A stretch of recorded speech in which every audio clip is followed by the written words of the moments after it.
Hello, and welcome to our broadcast. We posted a video yesterday with thoughts to help your business survive these difficult days. We also started a private Facebook group last week, and there have already been helpful discussions on addressing employee and client interactions right now. Please apply to join. We require the answer to a few questions about your business before you're approved. We want assurance that you own or operate a construction-related business. Go to www.facebook/groups, GROUPS/markup and profit. We'll be hosting another live online class next week on generating leads with your website. Now is the time to prepare for the future when this is over.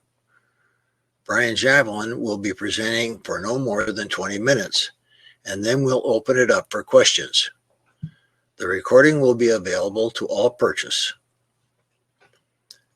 who purchase. $10 prior to the class, $15 afterwards. Let's talk for a minute about our two-day class scheduled in Portland, Oregon on April 23rd and 24th. Because of the current situation with the coronavirus, we are looking at options and might hold the class online. We'll have this resolved by the end of the week. Details will be available on our website. Now to today's article. Let's talk about the 4 diamonds of communication. In last week's online class, I mentioned the 4 diamonds of communication, and I want to expand on them here.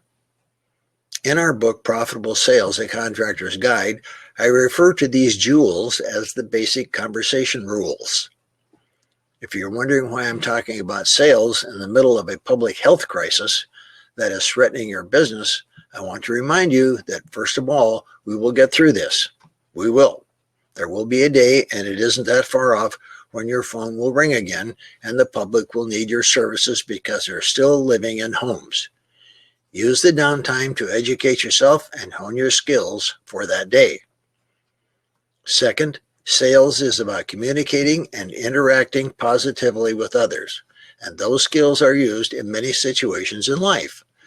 They may make life easier when you're in any delicate or touchy conversation, and we're at high risk for those in today's climate.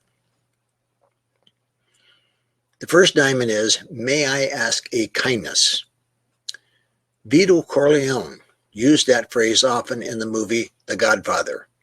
That might not sound like much of a recommendation, but asking for a kindness is much more positive than asking for a favor. When you're asked to do a favor, it's easy to turn out the speaker because even before they finish their sentence, let's try that again. When you're asked to do a favor, it's easy to tune out the speaker before they even finish the sentence. Don Corleone figured that out, and as the head of a large organization, he often needed help. What better way to get the other person's attention and cooperation than asking for a kindness? Asking for a kindness is assuming the other person is good enough to be kind. They usually are, and almost always respond positively. The second diamond, would you share with me? This phrase, used at the right time, can open the door to questions that might have been awkward or felt impossible. A good example in a sales situation would be, John, Mary, may I ask a kindness? Would you share with me the reasons you have for wanting to remodel your home or office or whatever? You've taken the edge off a question that might have been seen as too personal. This phrase can be a game changer as you work through the 4 basic questions on a sales call, especially when you get to the budget. John, Mary, may I ask a kindness? Would you share with me the budget range you have in mind for your project? Follow that with a qualifying phrase. I'm not asking you if you know what the project will cost. I know you don't know that number. I don't know what that cost will be either until we complete the design for the project. What I'm asking about is your budget. Would you share that with me? Then close your mouth so they can answer. The third diamond, let me tell you how we work.